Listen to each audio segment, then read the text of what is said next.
Something that has completely baffled me is the Biden administration's just complete lack of understanding of how they might actually want to have a situation where they're going to have a 75% approval rating in America. And one of the things that we've called for immediately is to just put a flat $2,000 check legislation on the floor. Pass it. Every American can know that that's the very first thing that the administration and, more importantly, that Congress is going to support. But instead, it seems that the Biden administration wants to put forward immigration. Now, look, no matter how you feel about immigration, you should know that it is perhaps the one thing that could actually unite the different factions of the GOP in actual opposition to Biden and will cement the culture war discourse for years to come. And it's already happening. The fact that the administration has not put forward any economic relief program and that Congress is basically sitting out there doing absolutely nothing means that nature is healing, and the opposition dynamic, which Biden actually had an opportunity to destroy, is right back in full force. Check this out from the GOP leader, Kevin McCarthy. I was disappointed to see within hours of assuming office, the new administration was more interested in helping illegal immigrants than helping our own citizens. More interested in virtue signals to the climate activists than supporting the union workers who were building the Keystone Pipeline. And more interested in appeasing the WHO than getting to the bottom of how China released this virus to the world in the first place.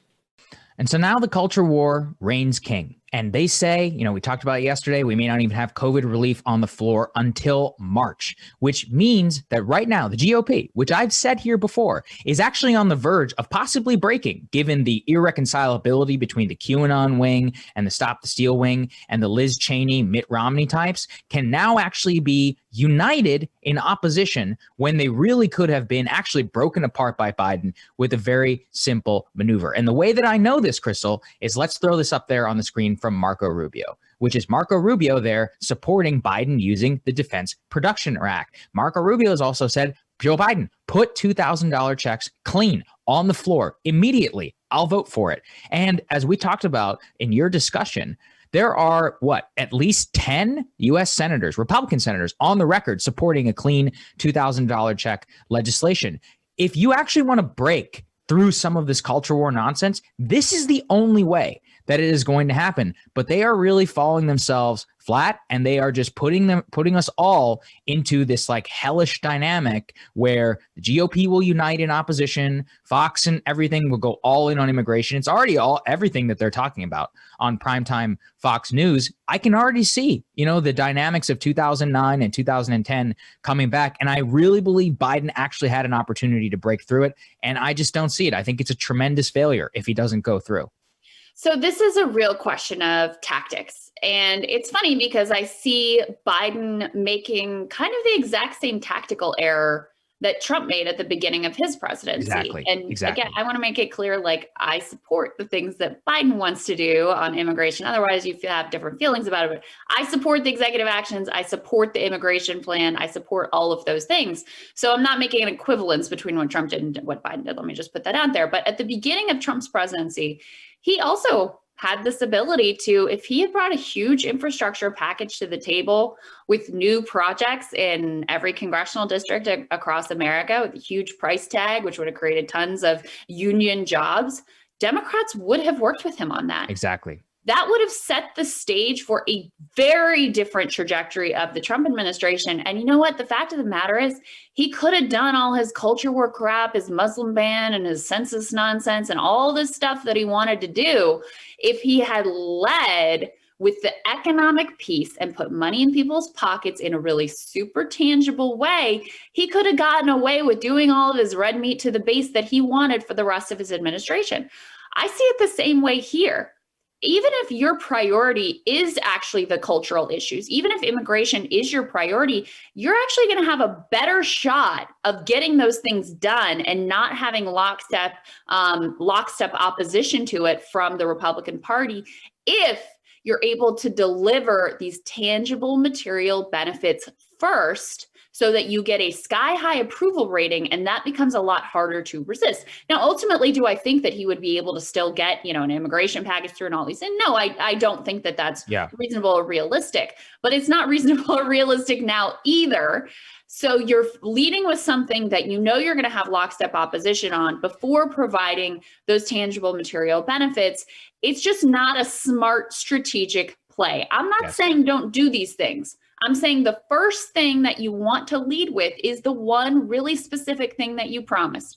$2,000 checks immediately, vaccine delivery, money and vaccines. Like that should be your focus. If you do that, you're going to have a lot more latitude to do anything else you want on culture, economics, or any other arena within domestic or foreign policy. You're 100% right. And this is where retconning the Trump administration is important, which is that in many ways, Trump destroyed his presidency the day that he signed his not even, legally defensible travel ban. It was over, right? In terms of the mobilization of the airports and the Democratic opposition, done, right? Because then now it's culture. You can't support anything that Trump does. If he came in, first thing he did was infrastructure. I mean, Schumer's basically on a record like saying this. He's like, yeah, we've had to work with him, like that. And you even have some Democrats. I think there were somebody over at the Center for American Progress is on the record saying this. My greatest fear was that Trump would come in, propose a $2 trillion infrastructure package on his first day, and we would have nothing to say.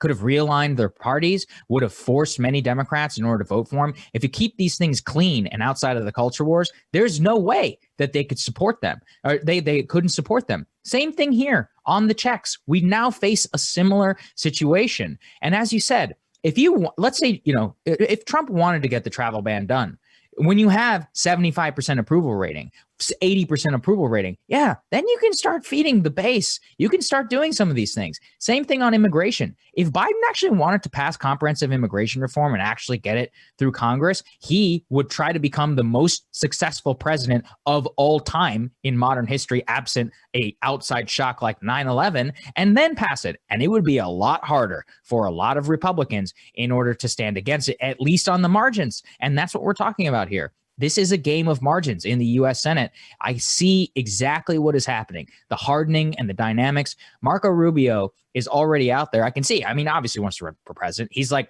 Biden is proposing a radical immigration leftist agenda. It's over and over again. This Rubio is already supported like the identical thing a few years ago. Of course he did. And he paid the price. That's why he's not the GOP nominee. Immigration is number one reason that Trump is president. No GOP senator, any GOP senator who wants the future, you're a fool if you support anything that Biden is proposing. And again, this goes to show when you put immigration front and center, Biden not having the political acumen to know that this isn't going to completely unite the GOP in opposition will actually make all of his future opportunities much harder. And people can say, look, elections have consequences and all that. I agree. Look, I agree with you. The Biden administration can do whatever it likes, especially in the realm of executive actions. They won the White House. Same thing whenever it comes to the House and the Senate. But here's, again, when you need to pass 60 votes in the Congress, and more importantly, if you want to actually not even just unite the country, if you want to be popular and get your stuff passed, this is the exact opposite way to do it. And it's just going to harden politics in place to a place of not just gridlock, but to a place that we are all so familiar with and so fed up with. In many ways, he was elected to transcend this dynamic. He was elected to do the vaccine and in order to get these checks and money in people's hands. And this is just, as you say, it's a matter of tactics.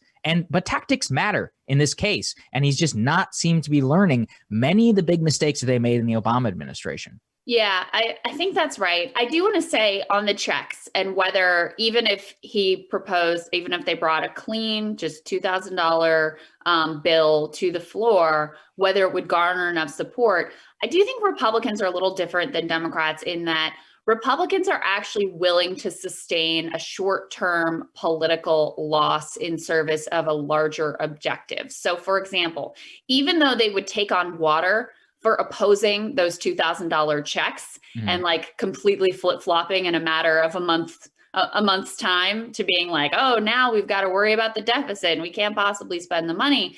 I think they would be willing, actually, ultimately, most of them, to take on that short-term political loss in service of denying Biden a clear bipartisan win from the beginning of the administration, whereas I don't think Democrats would have been the same. I think if Trump had come in with an infrastructure package, they would have worked with him, even though they recognize that giving him that win early on would be devastating to their chances in the midterm elections and going forward, and give him the sky-high approval rating. We'll never know, because these are all, things that could have happened but didn't come to pass. But I do think that there is kind of a difference in orientation between the Republicans and the Democrats in that regard. But even if you can't get the 60 votes that you need on the $2,000 checks, you have put them in a difficult place. You have shown them to be the obstacles to progress.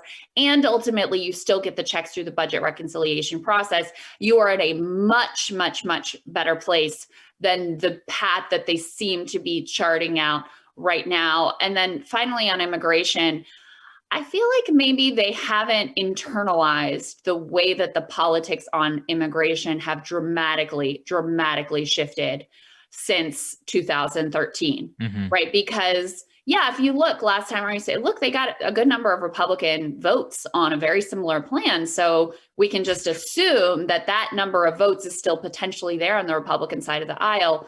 Marco Rubio is, proof point number one that those politics are radically different, because he was part of that bipartisan comprehensive immigration reform. Last time he was really a leader on the issue. And this time he's already come out and is blasting amnesty, blah, blah, blah, blah, blah.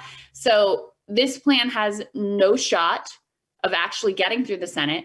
So you're not going to accomplish your goal. And meanwhile, you're providing Republicans with a very unifying thing to oppose from the beginning, rather than putting them in the tough spot of opposing things that have an 80% approval rating, like the checks. You're exactly right. And this is actually, see, I disagree, which is, I actually agree generally in terms of their ability to hold the line, but not on something with 85% approval rating. There would be at least 5 to 7, which would break. And they're already on the record. I mean, Lindsey Graham is on the record. We have Josh Hawley on the record. Marco Rubio is on the record. I think there's at least 3 others, which are there. So what? You need 2 more. That's not that many votes. And you already have the president of the Senate, who is Kamala Harris. So actually, you need like 7 or 8. You can do that. That is a manageable problem. And I think even McConnell and them, the reason they never wanted to bring it up for a debate is because even idiots like David Perdue, who was against the original $1,200 payment, had to, bow before Trump, basically, and was like, yeah, look, I'll vote for those $2,000 checks in order to go through. So if you're up, you will pay a price for standing up against this. We saw this with Nancy Pelosi, which is that she paid the price for playing little games whenever it came to those checks. And I think Republicans would be in the same position. Biden is actually putting Republicans right now in a situation where they will be rewarded by their base. Always think about what the opposition's what their political benefits will be derived from. He is putting them in a position where standing up against him will actually give them real political reward. Sometimes that's worth it whenever you want to fight a real fight. But you need to have political capital in order to spend to make that happen. And the best way to build up political capital, if you wanted to, if you really want to defeat Marco Rubio's career, take him up on his offer. Put $2,000 checks on the table. Invite him into the Oval for a signing ceremony. The base will be like, oh, look at him, he's betraying him. But he's got to do it now. He's got his mouth on there. Same with Josh Hawley. Many of these other people. The last thing they want is to be seen to be working with Biden, but they would have to do it now that they are where they are. And so Biden should put them and many other Republican senators in that position, instead of basically giving them, the rope that they can use in order to try and go after him. I just think it's incredibly foolish. Yeah, I agree with you. All right, we're going to have more Rising for you after this.